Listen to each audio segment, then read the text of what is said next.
Looks like Santa might be here. Oh, hey, baby. Is that a truck? Hey. How many you got for me? 5, perfect. Alright guys, I'm back in the old pontoon boat. As you saw, some more seats have been installed.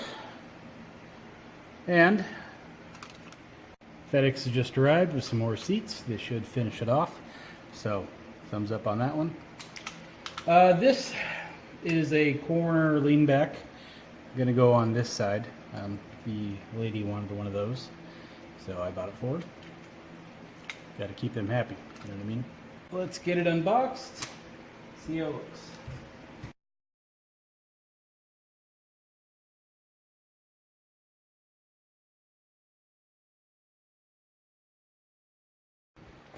So I don't want to say I hate it, but it doesn't quite look right. Maybe it'll look better once it kind of gets attached and I get the back on it.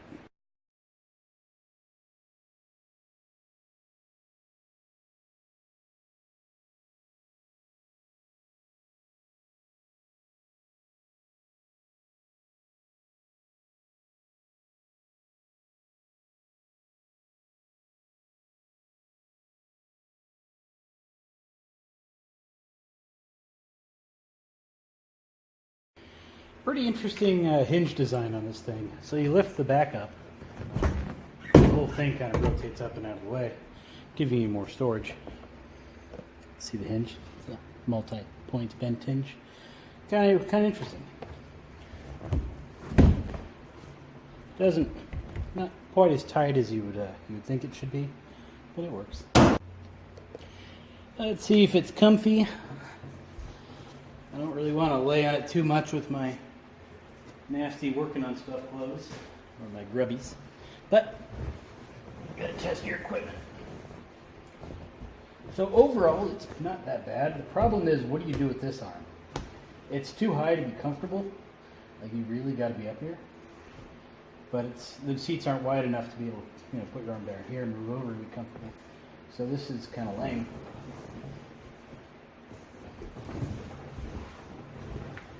Alright, if you sit upright, probably the way it's designed, it's fine, but then you have the weight of my fat head. That's not very comfy because there's no back headrest. I suppose this seat would be good for Instagram models. They don't care about comfort and just trying to look good on the front of a boat. It's probably what it's for. But it does offer some unique storage abilities. It is a bit taller than the rest of the stuff. So I suppose taller things, if you want upright, should fit in there. Fortunately, my fancy ring, not gonna fly. Oh well, it's the girlfriend seat. It's fine. Hey. Look, Papa, a new one.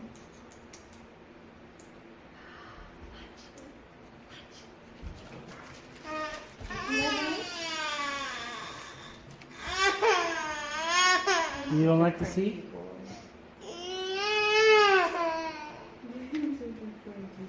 I don't think he likes it. What do you think? Do you like it? Want to give it a try? Not big enough for a human. One thing I haven't talked about yet. There's a few different things. The screws that these seats come with, I don't know what size they are. They're not a number 1, they're not a number 2, they're not a number 3 Phillips. It's almost like there's some kind of weird metric Phillips because nothing fits these things quite right. If you try to put them in, all it does is strip out the heads. So I haven't used a single one of these. I've been using some random everyday button head screws that actually fit a Phillips. And they've been working out perfectly. Second thing is, you can't get a drill inside of the seats with a bit and a screw. There's just not enough room. So what I do is I have an extension, I have a longer extension, and then I have a long Phillips head, and that gives me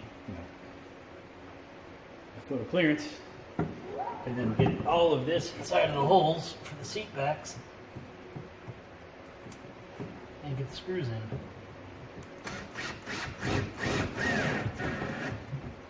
All I do, put my hand about here to support it as it drills. It works fine. So that's how I've been getting all the seat bases in, and so far it's working perfectly.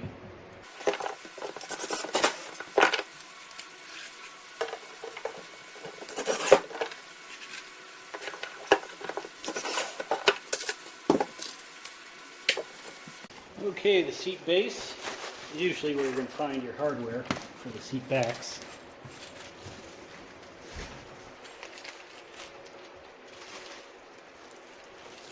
Back right here.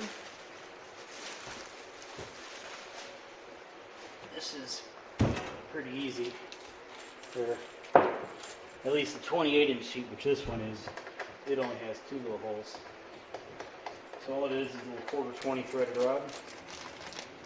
It's 4 or 5 inches long. Threads into the seats. The seats go into the slots. And the wing nut washer and lock washer get installed underneath.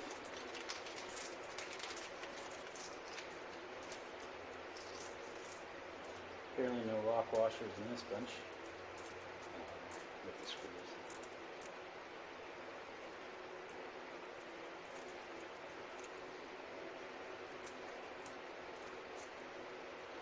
Nice. And these hold the seat cushion down. So this is a little tricky because you have to get all 3, the fender washer, the lock nut, and the wing nut on. But what I do is kind of hold 2 in my hand, one hand anyway, and kind of hold it with a finger and then get this up there and screw it on.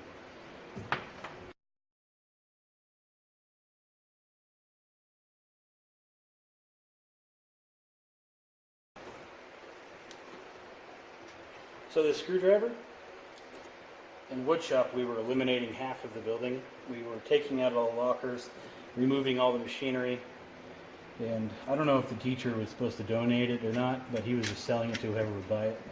He was probably supposed to donate it and not pocket the money, but it was the 90s, nobody cared. Anyway, this screwdriver I've had, I found it in one of the machines and all the crap we were throwing away, so I kept it. There it is, 20 years later. It's still my go-to screwdriver for everything. Fun screwdriver fact.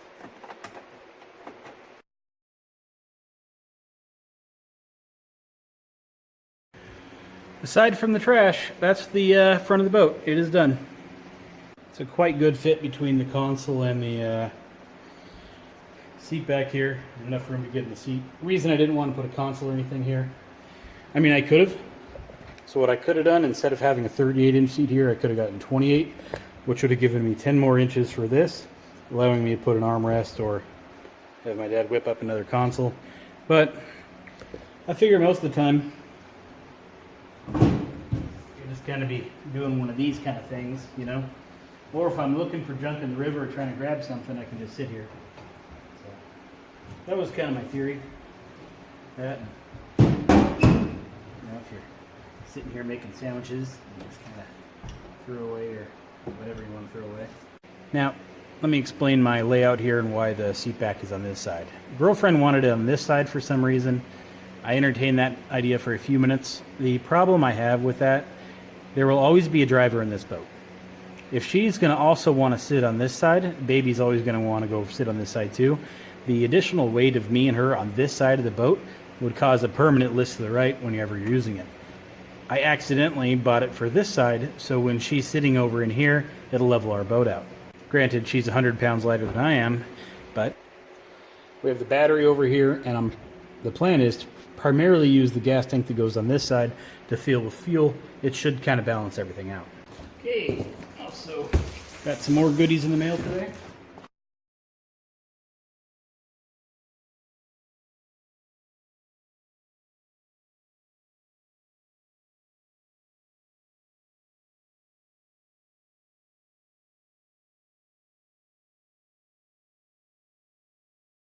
So I'm kind of eyeballing about where I think the ladder should go. I think I want it kind of vertical. All right, they should be 13 1/4 apart and in 4 1/4. So I kind of guesstimated where I wanted them in the door. And 4 1/4 in. It's right there on one.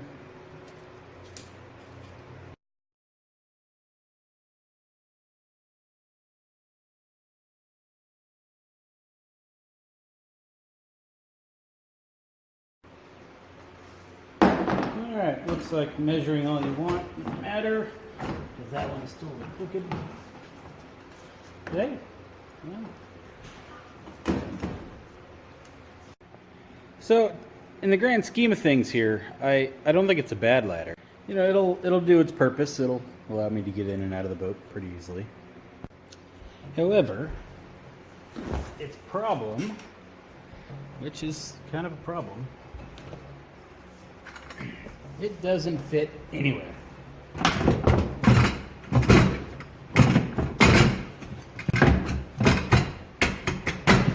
matter what you do, you're not getting it in there. Now, it kind of fits in that way. The problem is it bows the seat up, and I think you're going to have some premature seat damage if you force it in there. So it's not fun. And no matter where I try to put it, it just gets worse. Because even in the taller cabinet here, it doesn't fit.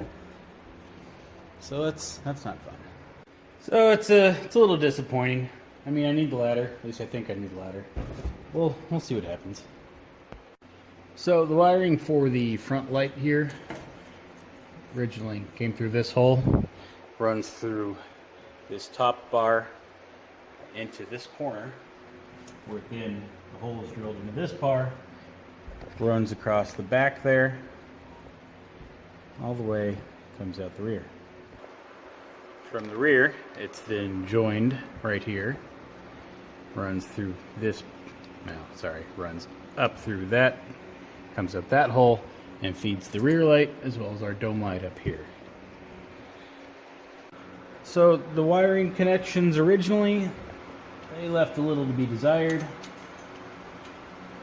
You spend all that time and effort running the wires through the channel, and then you have that little rat's nest of wires there.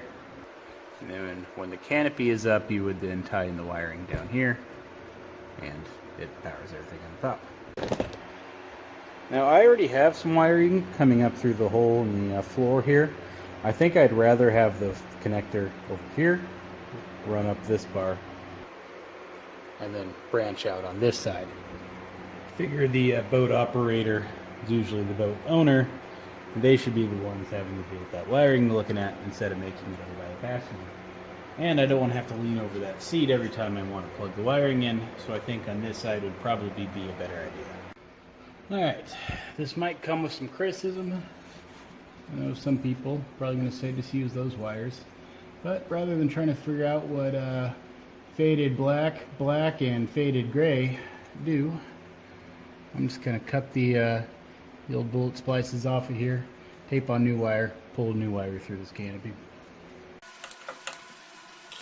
Alright, I have 18 feet of wire bundled together, twisted. Kind of a twisted pair kind of thing.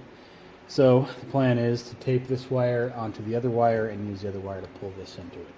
I've had luck with this with trailers in the past. This is going to be a little tighter. And the problem is there is 1/3 loose wire inside of there, which is this gray one. The black and the blue, green, gray is kind of taped together. So one may come loose from the others, but we'll cross that bridge when we come to it.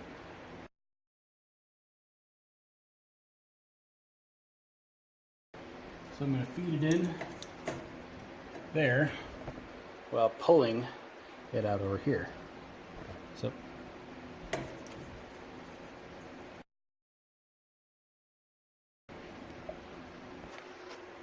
now I am going to pull it out fully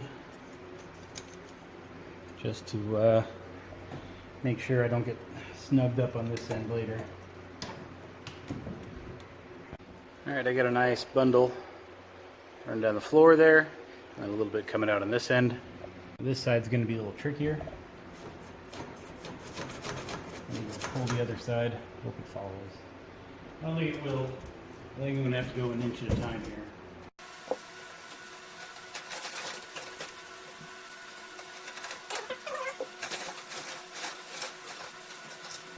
So that actually worked pretty well. So I'm going to get the rest of the wire in there, put the cap back on. All good.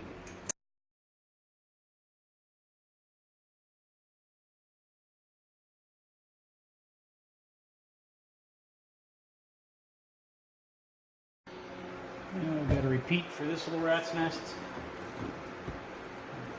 A little smorgasbord thing here, where a connector once was. I'll cut that off.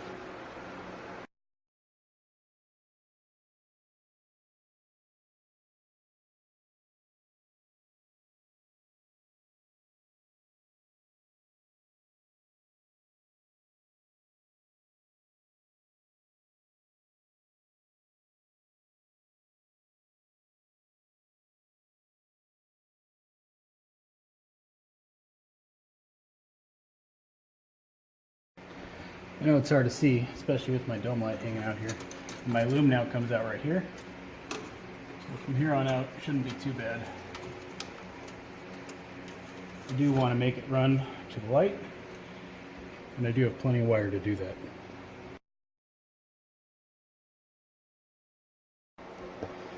Now in that back corner, I don't have a hole for wires, so I need to make it. Start with a small hole, work our way.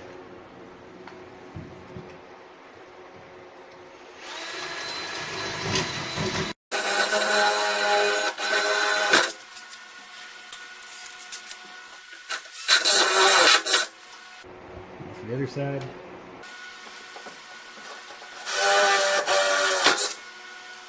Got my new wiring loom here. This is a 4-pair, as I would call it. It's got a black, blue, red, and green. Reason I chose green for the lights. Alright, well, let me back up. I chose green for lights. Reason being, that's what was in the front of the boat. Back here in the boat is either blue or faded blue, gray. I don't know what color it was. So anyway, that's what's going on there. I have the red wire for constant 12 volt. So what I wanted to do was add in one of those, a dash cam, only this would be a boat cam obviously. Just recording the trip. I've seen a couple of crashes. A couple of guys hit rocks on jet skis and stuff. If somebody smashes into this boat, I at least want proof I didn't smash into them. Or I at least want proof it wasn't my fault. So that's kind of the plan. And then blue wire, if I ever want to install LED lights or something else on a separate switch, I have it there. So with my new hole, the plan is to fish this through there, out of there, push it back in, and hope I can find a hole in the other end here. Probably gonna have to drill another hole, but no big deal. I don't know how well this is gonna work. I think it's gonna be pretty hard finding the hole on the other end.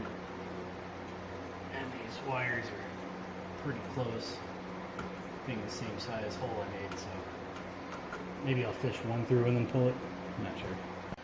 So I wound up fishing 2 smaller wires through the holes, taping them onto my larger loom.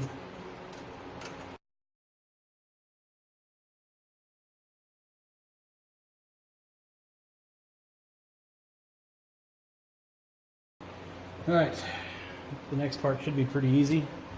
I just got to get it up through this back pole. I'm going to put a hole on this side because I think it's welded right here, so I can't come out through here. So I'm going to put a hole right here and pull it through. Alright, let's see how well this goes.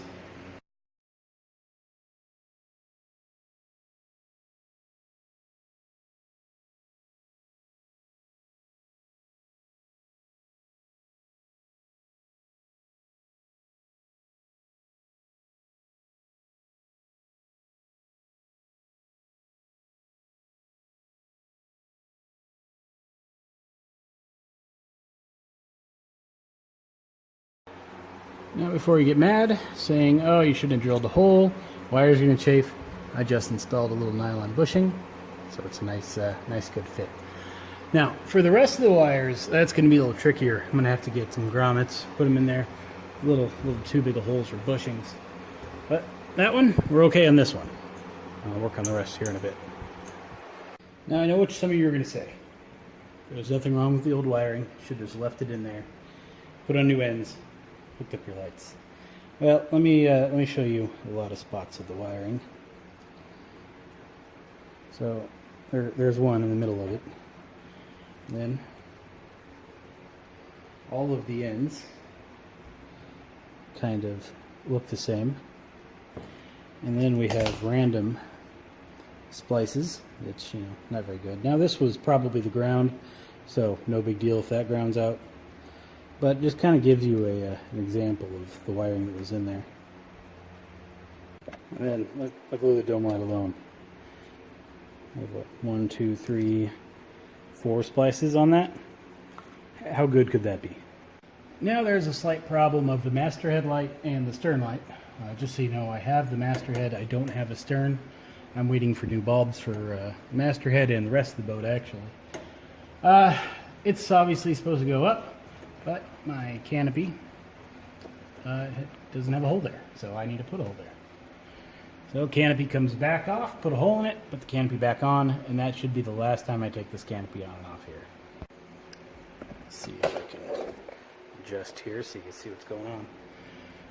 So when I drop this down, it's going to stretch out a bit. I don't need very much room. I don't want the hole right where it is. I think I'm going to move it back just a hair. But I don't really know if I need to on the back, on the front here. Maybe I'll put the hole right where it needs to be so I have more room in the back. Although if I had a little more stretch, it wouldn't be necessarily a bad thing either, because the front's a little taut. Let's go ahead and move it back just a hair. Now the rear needs to come down quite a bit. I can't get the last strap on without really pulling. Apparently whoever sewed this didn't quite know what they were doing. I needed some massive eyelets for those lights. It's not a hole size that's easy to find. I couldn't find it at Hobby Lobby, Michael's.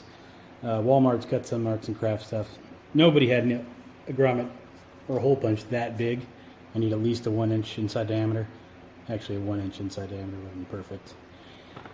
Gold Star Tool sells what I needed at a decent price.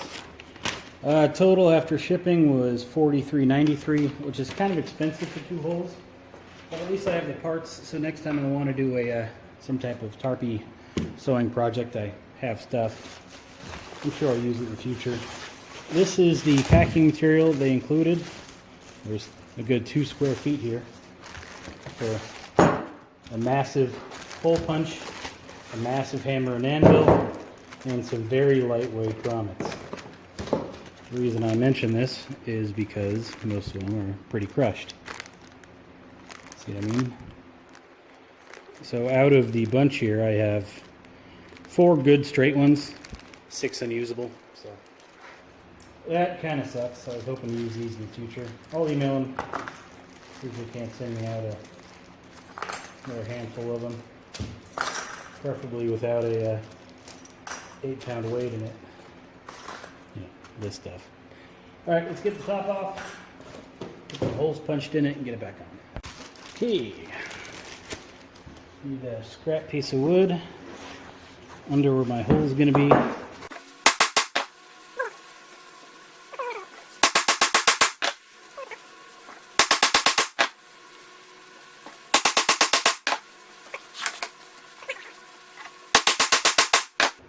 Yeah, that is not fun.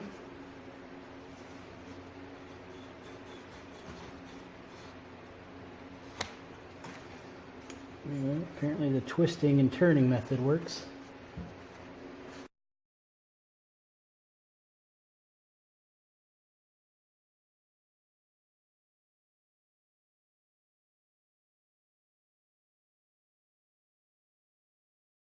Alright, now for the rear.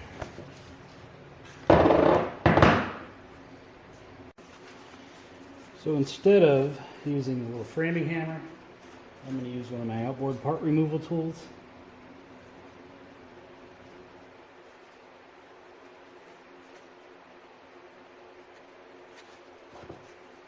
Which is this. A little better, I suppose.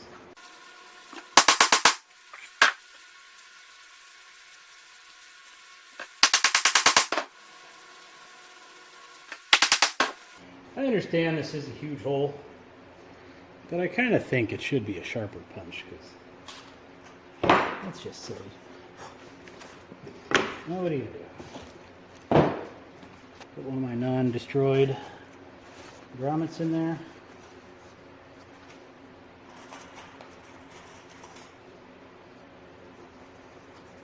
The washer. And my nut. Now these are pretty chintzy and flimsy and cheap, so I don't know if I should use my massive hammer to set this, because I might just pierce through it. Yeah, I'm gonna go, because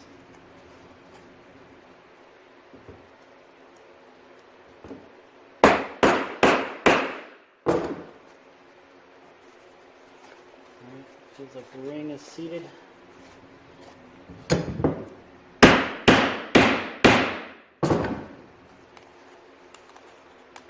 Remember what I was saying about piercing through it? I think that just happened. No biggie.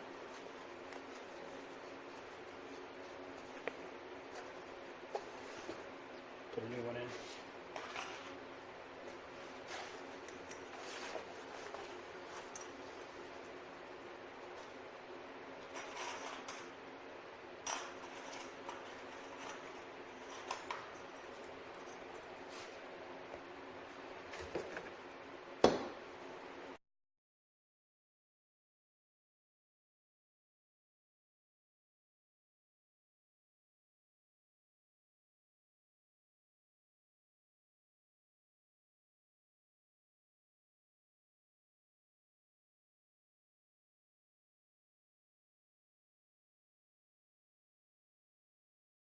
So it's a pretty crappy install. The grommet pierced half of the ring and not so much the other half. I mean, I think it'll work fine. Let's see if it's me not knowing what I'm doing or if it's crappy tools.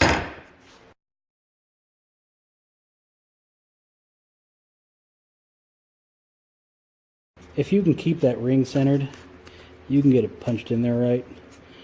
But good luck getting it centered in there. Like that one, it's a piece of cardboard. It's pretty easy to control. And even that kind of missed the hole. I don't know if I'd say I'm happy with the quality of these grommets, or at least the way I installed them. But they are working perfectly.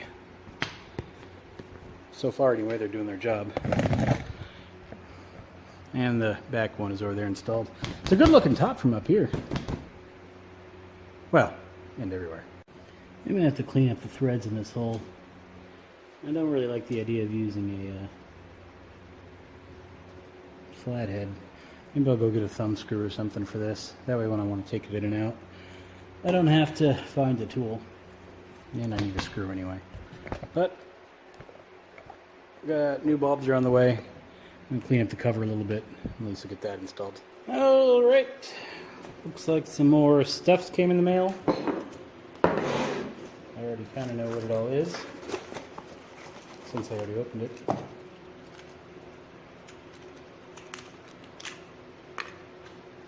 Look at that pretty little bulb. Now, a smart man would have measured to make sure it would have fit before buying them. That's why I didn't. And as you can see, I may have wasted $4. It's not a bad looking light though, huh? Very natural bulb look. Huh. Well, that sucks.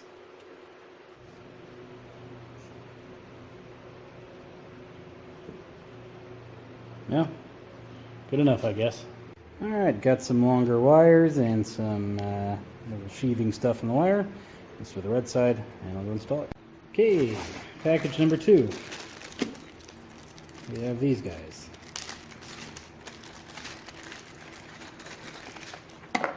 Oops. That is a 12 volt cigarette lighter plug and a USB plug.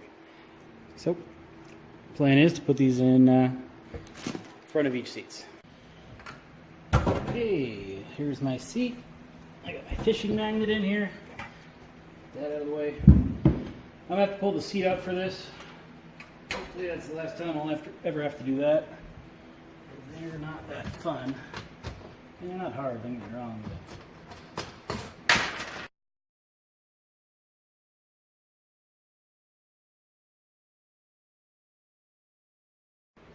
alright, I have a little template I made up. The distance of where I want the panel and the 2 holes I gotta drill. So what I'm gonna do is center it up. Make 2 marks. And that's where my holes are going.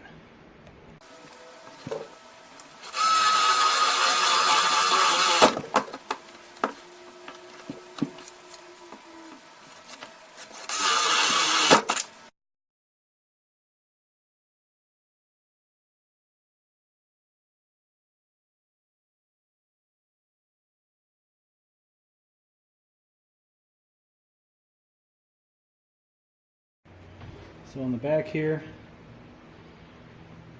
drilled the hole the same size as these little plugs needed. That way I didn't have to drill a larger hole in the back side and have these screw to the panel. So the panel is kind of now just there for decoration, where these plugs and switches are actually hold themselves to the seat. I was reading some reviews and they were saying how you got to drill a pretty large hole and there's not much clearance for the bezel. So by doing it this way, it's a smaller hole and the bezel is just kind of there to pretty it up.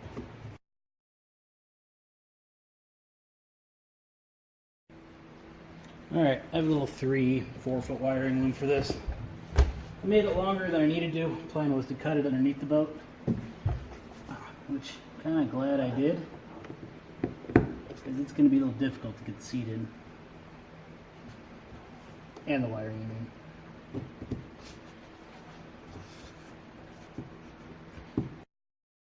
mean. Alright, wires are connected to their sockets. Now all I have to do is put a hole in the floor about where the wiring goes and fish it through. Alright, hole is made. Wiring goes in.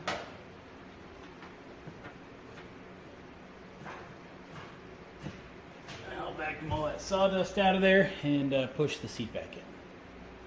The gosh dang little strap broke off my seat base. Can you believe that?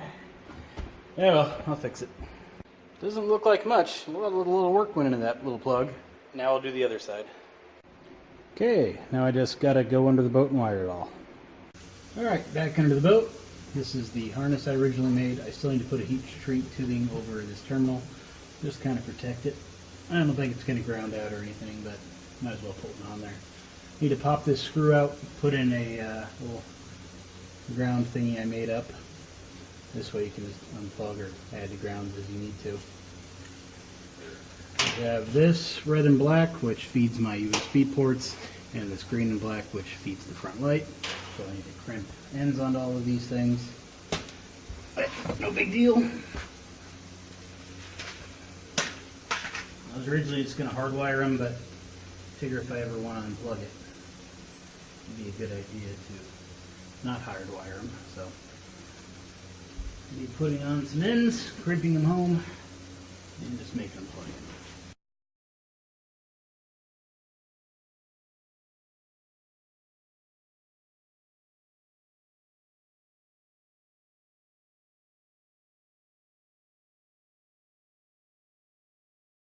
Alright, got the rest of the tools I need. Right size wrenches this time.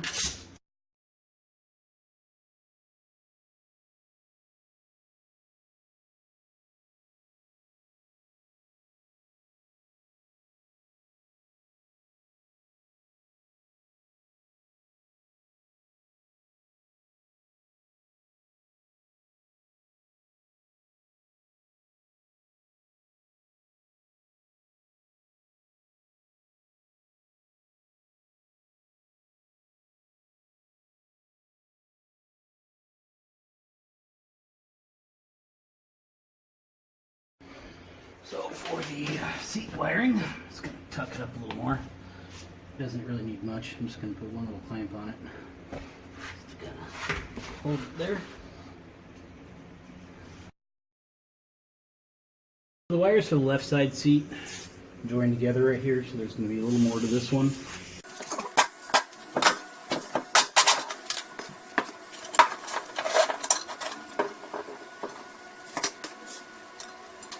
So first thing I'll do is heat shrink that horn wire.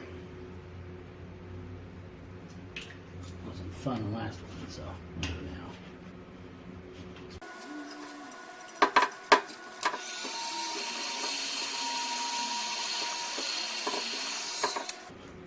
Should help it last a little longer. So now my red and green need to get connected together and run through this and this. So it's going to be a fun one because of the size of the wires. You got two 14 gauges right here, and the two greens got to meet together too, and they're also 14 gauge. Don't know why I did that. That could have been 16. But if I ever wanted some high draw light up front for running lights, I'll have the wires for it.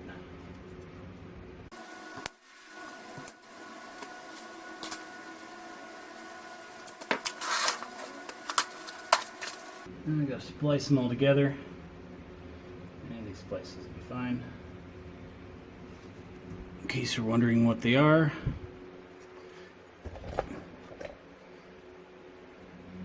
this little open barrel crimp splices made to do exactly what I'm using them for. They're pretty good splices. Much better than butt splice if you ask me.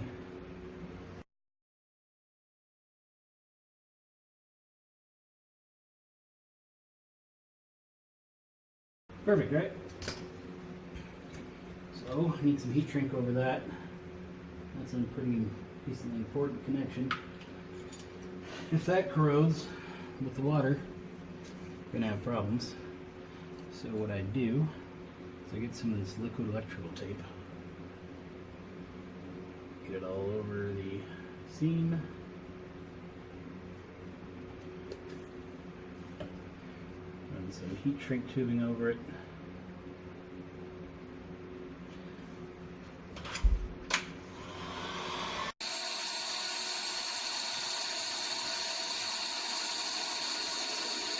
Now, if the double wall adhesive lined heat shrink doesn't seal out the water, the liquid electrical tape will. It's a pretty good connection. I haven't had any problems doing that, and it works pretty well. So now we need to crimp on some ends.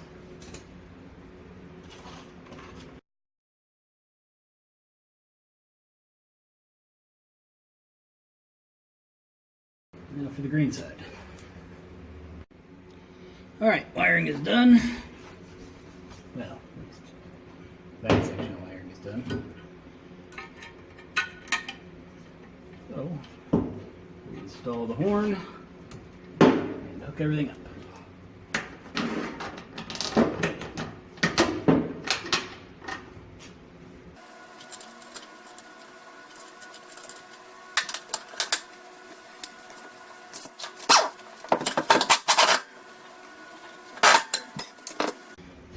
Now I've got to crimp some ends on, and we'll be about wrapped up under here.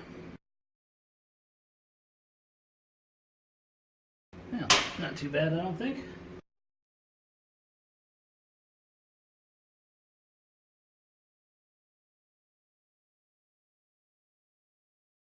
Okay, if you notice, which I'm sure a lot of you have, those wires run straight through holes. Other than the sheathing of the wire, this loom, there is no real protection.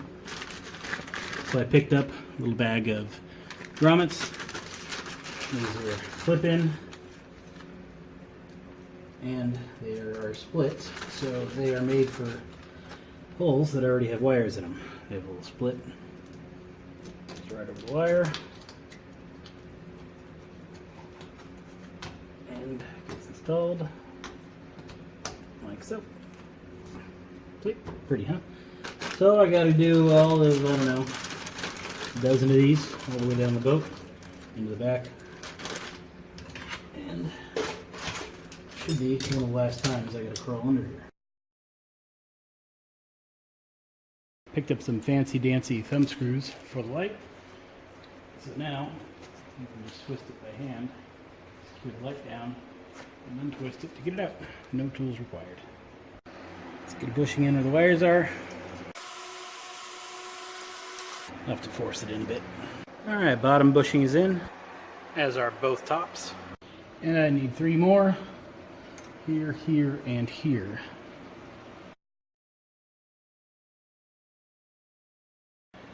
Now originally the dome light was powered off of the exterior lights or running light wire, which would be the green wire. So the only time the dome light would work would be if the running lights were on. I wasn't sure if I wanted that or not, because what if you're just anchored and floating and you want to swim to the boat to grab something? You don't want to have to turn the interior light on and then the dome light on. But at the same time, it makes sense. You don't leave the dome light on accident and run your battery dead. So I saw a benefit both ways, so I'm going to leave both wires in here, just in case I feel like switching it.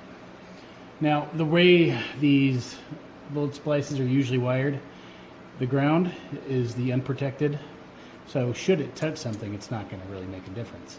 The red or any live wire are the protected ends that get the female end, so if they touch something, it's got that rubber cap on it. Dome light has a new LED bulb installed into it. Now I know some people out there are saying, why don't you just replace all the light fixtures? They're cheap, new ones are going to look better. And I understand all that. The thing is, there is something nice about, something that's 30-something years old that still works fine. And it is kind of modernized with the LED bulb, so best of both worlds there. But a lot of people like vintage stuff and a lot of people like new stuff, so this kind of is the middle between the two. I'm going to wire it up to the interior light for now.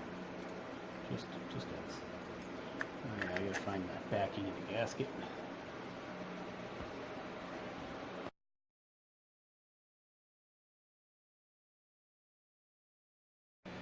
Okay, I have these 4 wires coming out, blue for whatever someday, green for running light, black is ground, red is a constant positive. I'll zip tie it to the fencing so it looks a little better, but for the most part I'm going to leave it like that. And I'll install a plug into this little nest here and run the rest of the wiring into the console and hook it all up once I get some plugs ordered and delivered. Wiring for the front light is there, as well as the 12-volt line, in case I want to add a camera or whatever up here. The running light, this has a front light and a rear light. I'm not quite sure how that's supposed to be hooked up. For right now, you turn running lights on and they both pop on, and then the ground here as well. So let's see if this stuff works. Let's start the lights. Hooray! Alright, let's get something plugged in. Make sure these things work.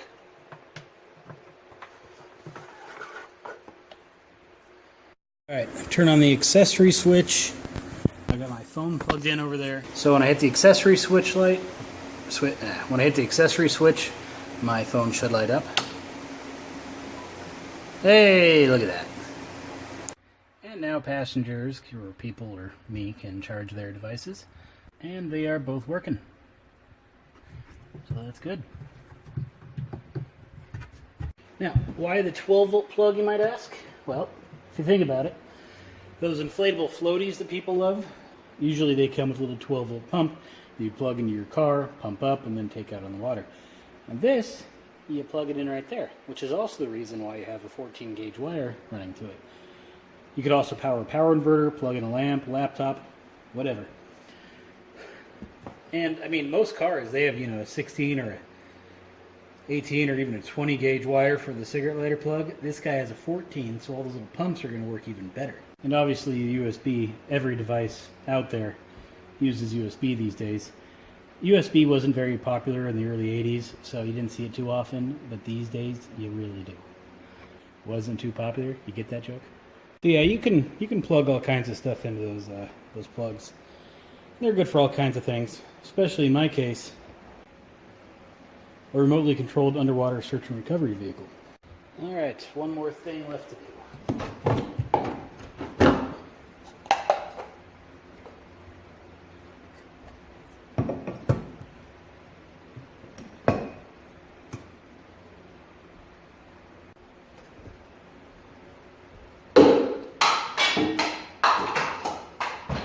All right, everybody, that's it for now. I got some vacuuming, some cleaning to do. That should be it for all the little things. I think the majority of it now is putting the motor back on and getting this thing out of dry dock. So please, join me next time where I take up knitting and knit myself a cover for my fishing magnet.